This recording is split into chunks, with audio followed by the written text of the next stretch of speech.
Bangladesh makes history as they win their first match in Europe against a European team. Bangladesh প্রথমবারের মতো European কোন টিমের সাথে Bangladesh match জিতছে।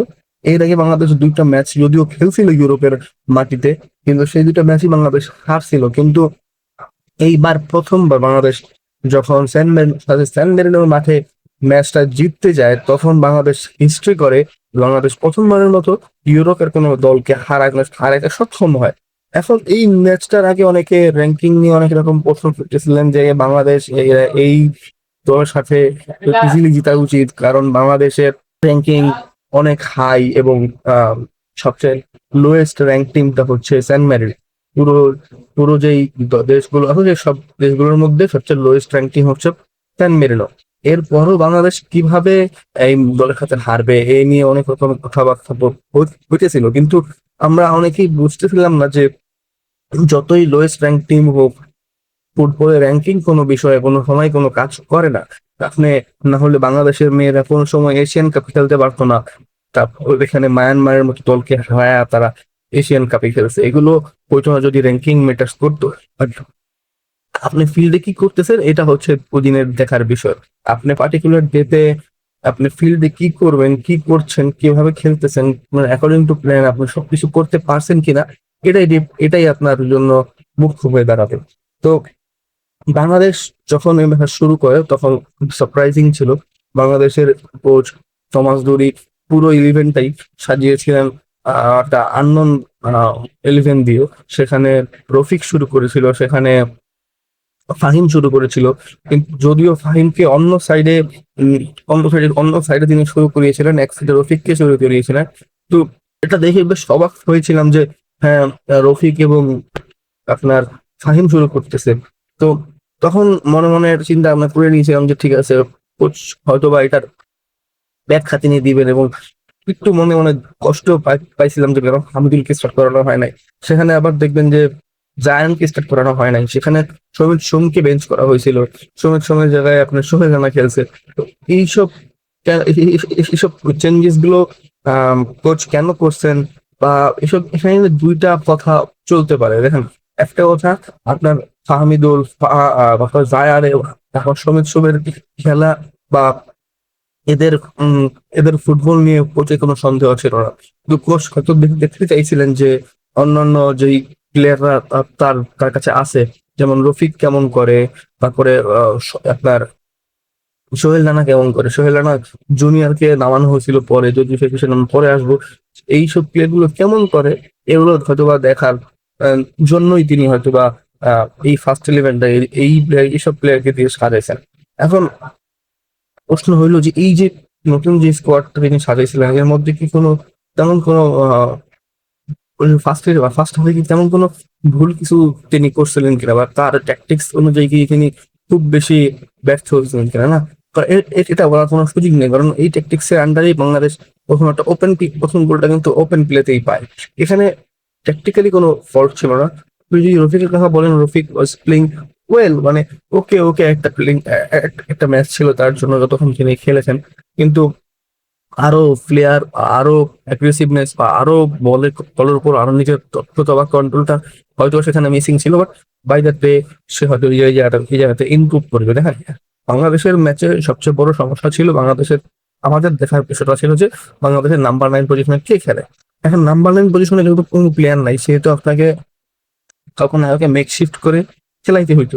আমি আমার আগে ভিডিওতে বলছিলাম যে মোরসালিনকে হইলেও হইতে পারে, তাই সে একটা ফলস 9 বা নাম্বার 10 রোলে খেলাইতে পারে।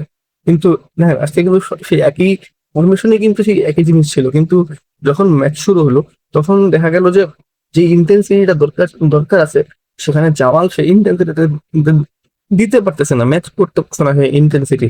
তখন সে কি করলো, তখন সে মোসালিনের সাথে তার জায়গাটা সুইচ করলো, এবং সুইচ করে কি করলো, মোসালিন যে কাজটা করতে চাচ্ছিল যে সে বক্সে থাকবে বা বক্সের আশেপাশে থাকবে, সেখান থেকে সে চান্সেস ক্রিয়েট করার চেষ্টা করবে বা বল পেলে সেখান থেকে শুট বা ঢোকার চেষ্টা করবে। এই একই কাজটা তখন দায়িত্ব নিয়ে নিল আপনার জামাল ভুঁইয়ার ওইখানে থাকতো, এবং আপনার মোসালিন তার ওই পুরো মাঠটা, ওই ওই ডাইন সাইডের রাইট মিডে বা রাইট সাইডের পুরো মিডটা সে কন্ট্রোল করা শুরু করলো। এবং দেখেন তার দিয়ে কিন্তু ওই প্রথম গোলটা আসে দেখেন, যেইখানে ক্রসটা আমার মোসাল্লিম দিছে, সেখানে ক্রসটা কিন্তু দেওয়ার কথা ছিল আপনার জামালের। জামালের ওই জায়গায় থাকার কথা ছিল, কিন্তু ওই জায়গায় ক্রস দিছে মুসাল্লিম। দ্যাট মিনস যে যখনই আমার প্রয়োজন হয় তখন কিন্তু এই কোচের মাধ্যমে, কোচের ওই ফ্রিডমটা প্লেয়ারদেরকে দিচ্ছে যে তোমাদের মতো সুইচিং করে ওরা খেলতে পারো। সেখানে কোচেরও নির্দেশনা থাকতে পারে যে সুইচ করে নাও, কিন্তু এইসব বিষয়গুলো কিন্তু আমরা আগে, এই টেকনিক্যাল সুইচ গুলো আমরা আগে কোনো সময় দেখি নাই। এগুলো কিন্তু বাংলাদেশের ফুটবলের জন্য নতুন। তো এইসব বিষয়গুলো বাংলাদেশের ফুটবলের জন্য নতুন। আমরা হয়তো বা আমরা আরো আশা করবো যে এরকম এরকম অনেক কিছু আমরা দেখবো যে আমরা আগে হয়তো দেখি নাই। এরকম অনেক আমরা প্লেয়ারদের মধ্যে দেখবো, কারণ একটা কোচ একটা প্লেয়ারকে চেঞ্জ করে দিতে পারে। এবং অনেক আমরা ইউরোপিয়ান ফুটবলে মানুষ সবাই ক্লাব ফুটবল দেখি, আমরা অনেকে অনেক প্লেয়ারের কথা জানি, অনেকে অনেক নাম বলতে পারবো যা, যে প্লেয়ার তার একটা নতুন কোচের আন্ডারে ফ্লারিশ করছে, নতুন কোচের আন্ডারে তার পুরো ক্যারিয়ারটাই চেঞ্জ করে ফেলেছে। এরকম অনেক রকমের আমরা গল্প বা হিস্ট্রি আমরা জানি। তো আমরাও আশা করবো যে আমাদের দেশের কোনো একটা প্লেয়ার বা এক পার্টিকুলার যে কোনো একটা প্লেয়ার হইলেও সে হয়তো বা তার এই ট্রান্সফার আন্ডারে আরো বেশি সাফল করবে, আরো বেশি ফ্লারিশ করবে। কিন্তু এছাড়া যদি আসি টেকনিক্যাল, আরো অনেকগুলো বিষয় ছিল। দেখেন, টেকনিক্যালি বলতে গেলে যদি সমাজথলি এই 4-3-3 এই ভার্সনটাই খেলাইলে প্রত্যেকটা প্লেয়ারকে ইন্টিগ্রেট করাটা কিছুটা মুশকিল। কিন্তু যদি তিনি তার যে কথা 4-2-3-1 ওই ফরমেশনে যদি যায়, তাহলে কিন্তু তিনি প্রত্যেকটা প্লেয়ারকে ইন্টিগ্রেট করতে পারবেন। দেখেন, জামাল ভুঁইয়া যে তার সিস্টেমের একটা কি পার্ট, সেটা কিন্তু আমরা শুরুতেই বুঝতে পারতেছি না। কারণ জামাল ভুঁই, আপনার যদি সিবিএম খেলান, তাহলে কিন্তু জামাল ভুঁইয়ার মতো প্রোফাইল আপনার শুধু হামজাই আছে, আর কোনো প্রোফাইল আপনার কাছে নাই। তো আপনাকে জামাল ভুঁইয়াকে খেলাইতেই হবে। সো আপনি যখন জামাল ভুঁইয়াকে খেলাবেন, তার মানে আপনার মিডফিল্ডটা কন্ট্রোল হয়ে যায়। আপনার মুসালিনকে বেঞ্চ করতে হচ্ছে, কারণ মুসালিনকে বেঞ্চ না করলে আপনি সবুজকে খেলাইতে পারবেন না। আবার 4-2-3-1 যেটা হয়, সেটা হচ্ছে আপনি তাহলে আপনি লেফট ব্যাকে তো জায়গা দিয়ে খেলাতে পারবেন, তাহলে আপনি আবার মিডফিল্ডে কাকে খেলাবেন? মিডফিল্ডে কি তাহলে আপনার ফাহামদুলকে খেলাবেন, নাকি আপনার অন্য কোনো প্লেয়ারকে খেলাবেন? যদি আপনি ফাহামদুলকে খেলান, তো রাইট সাইডে চলবে রাকিব, এবং মাঝখানে যেই একটা ব্যক্তি আছে 4-2-3-1 থ্রির যে মাঝখানে একজন, সেখানে হয়তো বা সবুজ খেলবে। তো এখানে হইলে আপনি আপনার প্রত্যেকটা প্লেয়ারকে ইন্টিগ্রেট করতে পারেন। এখন এই ম্যাচে যদিও লেফট লেফট সাইডে লেফট ব্যাক হিসেবে শুরু করছিল আপনার তবু বর্মন, কিন্তু পরবর্তী সময় সে সেন্টারি অপারেট করা শুরু করে। কিন্তু দেখেন, এইখানে বাংলাদেশের কিছু জিনিস যে এই ম্যাচের পরে আমরা খুব স্পষ্ট হয়েছে, বাংলাদেশের যখন প্লেয়ার দরকার হবে, বাংলাদেশের যখন ডিরেক্টনেস দরকার হবে, তখন আপনার এই মাঠে আপনার ফাহমুদুলকে লাগবে, এই মাঠে আপনার জায়ানকে লাগবে, এই মাঠে আপনার বিশ্বনাথ ঘোষকে লাগতো। হ্যাঁ, বাংলাদেশ আজকে 3-4টা যদি গোল দিত, তাহলে অবাক হওয়ার কিছুই ছিল না। সাদ একটা মিস করছে, আপনার বিশ্বনাথ ঘোষ একটা মিস করছে, আর সোহেল রানা জুনিয়র একটা খুব বাজে একটা ম্যাচ কাটাইছে। তিনি পুরো মাঠে একটা প্লেয়ারে উষ্টা খায় পড়ে গেছে, সেটা হচ্ছে সোহেল রানা। একটা প্লেয়ার যে নাম্বার 10 জার্সি পরে রয়েছে, সে উষ্টা খায় পড়ে যায় বল ধরতে গিয়ে। তো এইসব বিষয় দেখলে মানুষ কটাক্ষ করবে। আজকে হয়তো বলির পাঠা সোহেল রানাই হবে।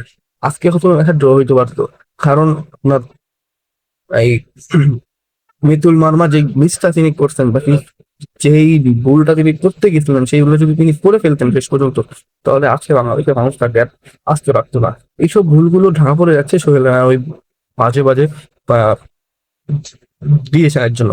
তিনি যখন নাম্বার 10 জার্সি করে মাঠে নামছেন, তার মানে আপনি যখন আপনার কাছে যখন ক্রস আসবে, আপনার আশেপাশ দিয়ে বল গেলে, আপনার সম্পূর্ণ চেষ্টা করবেন যেখানে সেখান থেকে আপনি অ্যাটলিস্ট বল টাচটা করতে পারেন। কিন্তু আপনার একেবারে ফাস্ট দিয়ে বল যখন বল যায়, আপনি যখন কোনো মুভমেন্ট দেন না, দ্যাট মিনস আপনার কোনো কোয়ালিটি নেই। আপনার কোয়ালিটি ওয়াইজ আপনি সবচেয়ে ডাউন গ্রেড একটা প্লেয়ার এই পুরো স্পোর্টের মধ্যে। আপনার এই কোয়ালিটিটা নাই যে আপনার একটা বল আপনার কাছ দিয়ে গেলে সেটা আপনি জালে জড়ানোর চেষ্টা করবেন। আপনি চেষ্টাটাই করেন নাই।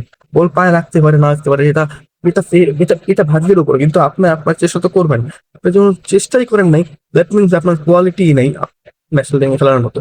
আপনি কি হিসাবে আসছেন সেটা হয়তো আপনি লিগে একরকম খেলেন, লিগ হয়তো বা আপনি খেলে ফেলছেন কোনো রকম ভাবে, কারণ লিগের আমাদের এত ভালো ফুটবল হয় না যে আপনি লিগের খেলা দিয়ে এখানে সার্ভাইভ করে যাবেন। তো এটাই স্পষ্ট, বাংলাদেশের এই জায়গাগুলোতে আরো বেশি সার করতে হবে। বাংলাদেশের এই ওই স্কোয়াডে যে ভুলটা ছিল, বাংলাদেশ কোনো নাম্বার 9 পার্টিকুলার নাম্বার নিয়ে যায় নাই। সেখানে মিরাজুলকে নিতে পারতো, মিরাজুল কেউ নেয় নাই।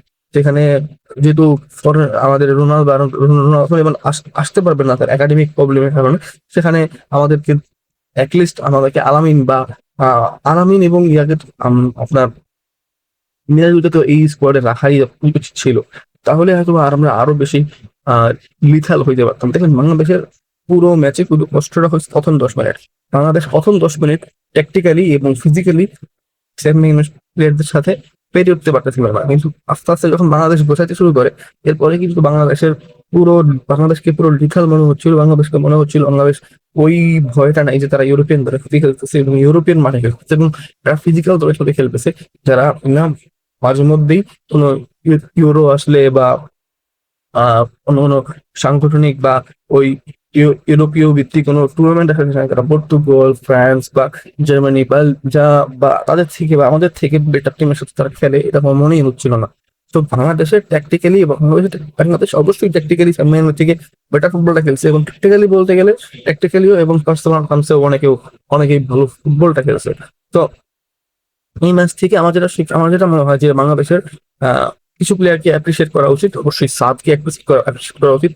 সাদ প্লেইজ ট্রিমেন্ডাস ম্যাচ। সাদ রাইট উইংয়ে, রাইট ব্যাকে মনে হয় আহ, এখনকার সময় সবচেয়ে ফর্মে থাকা প্লেয়ারের মধ্যে একজন। রাইট ব্যাকে এই স্কোয়াডে সবচেয়ে ফর্মে থাকা প্লেয়ারের মধ্যে একজন হচ্ছে সাদউদ্দিন। সাদউদ্দিনকে নিয়ে আমরা যতই সমালোচনা করছি, সেগুলো এখন সাদউদ্দিন লেফট ব্যাক বা লেফট সেন্টার ব্যাক ওই সব পজিশনে খেলছে, তখন আমরা সাদকে নিয়ে বেশ কথাবার্তা বেশি সমালোচনা করছি। বাট সাদ যখন রাইট সাইডে খেলে, রাইট ব্যাকে খেলে, তখন কিন্তু সাদের সমালোচনা করার সুযোগ থাকে না। সাদ ওয়াজ ভেরি লিথাল এবং very confident in the right side. আবার আসি যদি এখন ফরওয়ার্ডে, আপনাকে অবশ্যই মোস্তানের কথা বলতে হবে। মোস্তান plays a good match, very good match. তার ওই ক্রস এবং পরবর্তী সময়ে বিভিন্ন টাচেস, সেখান থেকে বলগুলো বের করে ওই প্রেশারটা রিলিজ করা, এসব অনেকগুলো কাজ সে করছে। তারপরে আপনাকে ততটুকু বড় মনে হয় প্রশংসা করতেই হবে, তারা অষ্টম গোলটা এই ন্যাশনাল টিমের হয়ে দিয়ে দিয়েছে এবং he is the top scorer of Bangladesh national team along side every player যারা খেলতেছে ন্যাশনাল টিমের হয়ে। সো বাংলাদেশের ফরমেশন যেটাই হোক বা যেরকমই হোক, আমার মনে হয় যে আমাদের একটা ধারণা হয়ে গেছে যে আমাদের পুর এলিভেনটা কিরকম হইতে পারে এবং এর পরবর্তী সময়কে এদেরকে ফ্যাসিলিটেট করার জন্য আমাদেরকে কিছু প্লেয়ার ইন্টিগ্রেট করতে হবে।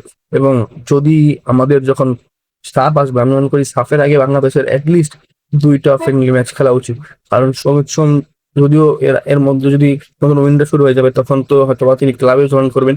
বাট এর আগে অ্যাটলিস্ট 2টা বা একটা অন্তত সাফের আগে অন্তত একটা ফ্রেন্ডলি ম্যাচ আমাদেরকে খেলতে হবে আমাদের থেকে বেটার অপোনেন্টের এগেনস্টে। তাহলে হয়তো আমাদের সাফের প্রিপারেশনটা ভালো হবে। কারণ আমরা দেখতেছি ইন্ডিয়াও তার সাফের প্রিপারেশনটা বেশ ভালোভাবে নিতেছে, তারা জামাইকার সাথে খেলতে এবং সেটা হারলেও তাদের প্রিপারেশনটা তো ভালো হয়েছে। তো আমাদেরও যেন আমরা যখন ইউরোপের মাঠে গিয়ে একটা ম্যাচ খেলে আসছি, কিন্তু সাফের আগে যদি আমরা একটা ম্যাচ খেলি, তাহলে হয়তো আমাদের প্রিপারেশনটাও আরো বেটার হবে এবং আমরা সাফের জন্য আরো ভালোভাবে প্রিপেয়ার হতে পারবো। তাই সাফের আগে অ্যাটলিস্ট একটা ম্যাচ ঘরের মাঠে বা ঘরের বাইরে আমাদেরকে খেলতে পারবো, তাহলে আমরা সাফের জন্য রেডি হইতে পারবো এবং সেখানে ভালো কিছু করতে পারবো। তো এই ছিল আজকের ভিডিও। দেখা হবে নতুন কোনো ভিডিওতে। ভালো থাকবে, খুশি থাকবেন। আল্লাহ হাফেজ।